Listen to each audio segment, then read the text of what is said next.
All right, so earlier this week, Tomie dePaola, who's the author of the Strega Nona series, passed away. So I have a couple of things that you can do. I know it's really hard to get a hold of flour right now. I know this because I went to the store myself, and I went to 3 stores and I couldn't find flour. Eventually I did at Walmart. And so this recipe actually uses something called Semolina Flour, which is, I actually had to order online for my class, and then 1 cup of all-purpose flour. So it's half and half. Ideally, you would make a well. This is a well. So you would put your eggs in the middle here, and then you would have your child kind of knead it into a dough. That is one way you can do this. The other way you can do this is you can just put it in a bowl and have them knead it with their hands that way. Beware of over kneading because it does tend to make your pasta a little bit extra chewy. I prefer the semolina and flour mixture because it makes your noodles a little bit lighter. You can totally use 2 cups of all-purpose flour, but at the same time it makes it like super doughy and chewy. But that's up to you. All right, so I've put my stuff inside my mixing bowl. I'm going to use my KitchenAid mixer. Again, it's totally fine to use your hands. I actually make the kids at school use their hands because I'm not dragging this mixer to school.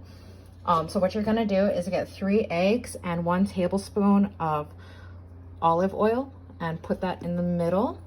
And this is when you would start having your kids knead it. And again, this is actually really fun for them, especially if they're the type of kids that like to get their hands dirty. There are kids out there that don't. But again, it washes off, it's fine. So I'm just gonna go ahead and put this in my mixer until it becomes soft and doughy. Dash of salt, it's about 1 teaspoon of salt. And I'm just gonna go ahead and have my mixer mix this with the dough hook. You might wanna stop it every once in a while, like you see here, because it's not getting the edges like you would when you're kneading. I like to kind of mix up and make sure that all the wet parts are touching the dry parts. And then turn it back on.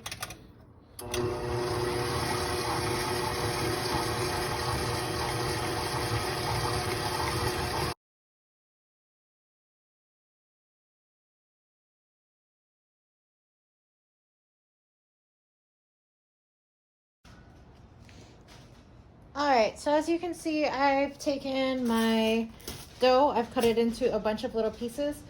What you're gonna wanna do, if you have a rolling pin, you're gonna wanna smash it a little bit. Take a little bit of flour, and this stops it from getting stuck inside your roller. I like to put it on the actual dough itself, and you're gonna feed it in. The kids love to feed in the dough. They love to be the ones rolling it. So if that's something you want to do for them, that would be great, because then you're going to catch it at the bottom and pull it out.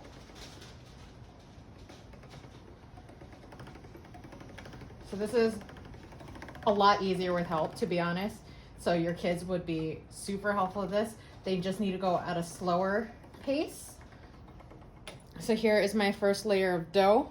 What I'm going to do is fold it in half and run it through 1 more time because I want it to be a little bit nicer. So as we get through this, it'll come out nicer and nicer. So this is the widest my roller is. This is the widest it gets. So we're gonna want to make it really small depending on what kind of noodles it is you're doing. So I'm gonna click this and move it like 2 in, not the next one, but the one before that. I'm folding it 1 more time. Gonna do it again. So usually if I'm doing this with students, I will probably do this with 2 students at a time, and I think that's a pretty safe amount of people to do it with. I have 1 person, I feed it and grab it at the bottom, and they very slowly feed it in. So the dangers of doing this by myself is that sometimes the noodles can get caught in the second roller if you're not feeding it correctly. So rolling it at the same time as feeding it, you have to make sure that you're grabbing this bottom side. Without that, it kind of gets stuck and rolls around your roller, and it's kind of just annoying.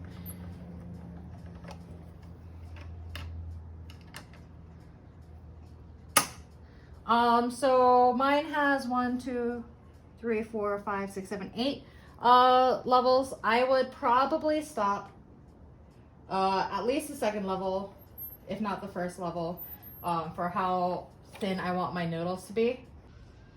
All right, so this is about the thinness of the level 2. So it's not quite the level 1, but it's level 2. The noodles tend to puff up quite a bit. So the next thing I need is the noodle maker. So I attach that here.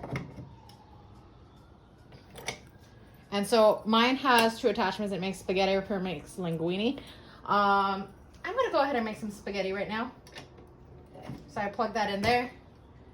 And then again, this is so much easier when you have people to help you, including your littles, because they will be very good. You might want to tell them to pace them on the turning of this. So you just go, all right, slowly. We're gonna run this through. And then they like watching it come out as noodles. So here are the noodles coming out on the other side. They're a nice thin spaghetti.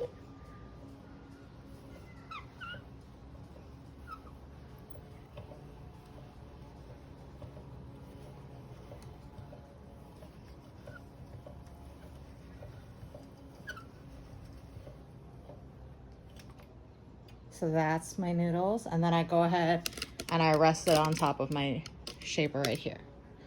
So if you don't have one of these, find something to hang it up on because they tend to get stuck together. So you're gonna wanna space them out a little bit while they dry because they're quite doughy. When you're ready to cook these noodles, it should only be about 3 to 4 minutes in boiling water. It really does not take long. It is not like your packaged spaghetti. So those are your noodles.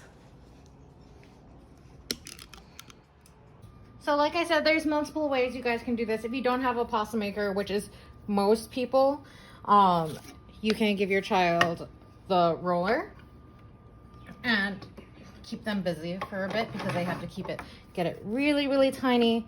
So they're gonna roll it. Make sure that there's enough flour so that it doesn't stick to your surfaces. If you have one of those silicone mats I was using earlier, those are great so that they don't stick to anything. You're gonna wanna get it super skinny, less than that. And then they can use cookie cutters, you can use knives, you can turn it into ravioli if you really wanted to, if you had stuff to fill it with.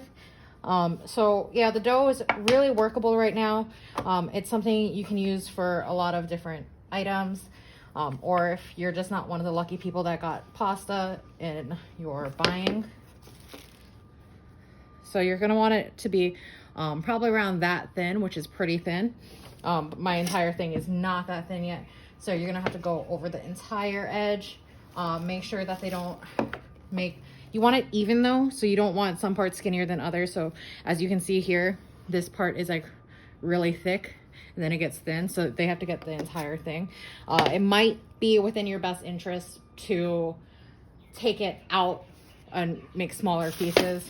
So here is your piece and here is your piece. Slightly easier, and then they can just roll it out. And then from here, you just cut nice strips. Ideally even strips, which I am not doing. I'm probably gonna run this through the pasta machine anyways. So nice thin strips. This is more of a linguine fettuccine type deal. But I am probably gonna run these through the noodle maker one more time.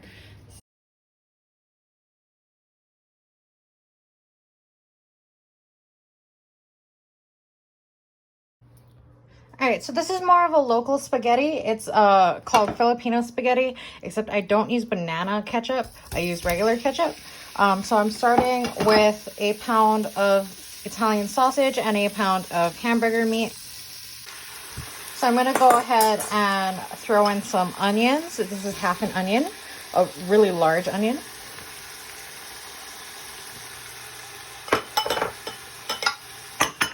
I'm also gonna throw in, I don't know, cloves of garlic.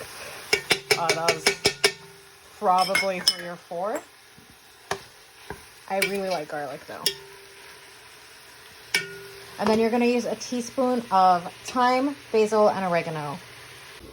So this is where it gets unconventional. I have about 20 ounces of ketchup, 1/3 cup of vinegar, 3 tablespoons of sugar, and then this 15 ounces of tomato sauce, and that all goes in along with parsley. I would either use a full head of fresh parsley or a couple tablespoons of dried parsley, and I'm going with the dried parsley today because I don't have any fresh parsley on hand. So that all works out.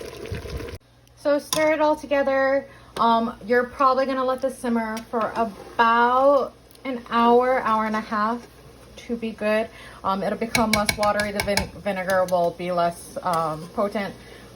And the sugar was so that it cuts kind of the acidity of all of the tomato sauce. And then you'll have your spaghetti sauce.